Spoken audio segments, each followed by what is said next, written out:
Hello guys ඔයාලවත්ත් මම ආදරයෙන් පිළිගන්නවා මගේ vlog එකට. ඉතින් මේ තමයි අපි කාලෙකින්ගේ ෆැමිලි ට්‍රිප් එක කිව්වොත් මං හරි. පැය 5ක 6ක ගමනකට පස්සේ අපි ආවේ කැන්ඩි වලට. අපි මුලින්ම ගියේ තල්තා මාලිගාව වඳින්න.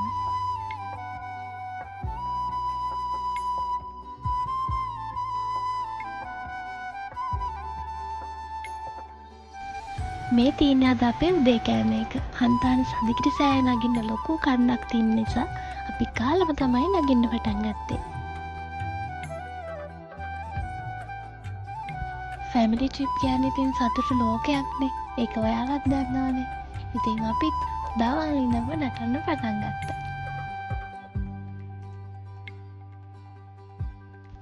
ඊට පස්සේ තවත් ලොකු කන්දක් තරණය කරගෙන අපි ගියේ දඹුලු විහාරයට. වටේම තියෙන කඩචෝරු අච්චාර වලට වගේ කියන ගමන් අපි මීට පල්ලම් බැස්සා. ඉතින් මේ විදිහට තමයි අපේ ට්‍රිප් එකේ පළවෙනි දවස ගෙවිලා ඉවර වුණේ. ඉතින් දෙවෙනි දවසේ ගෙවුනේ කොහමද කියලා බලන්න මේ පැත්තට එන්න අමතක කරන්න එපා. බයි.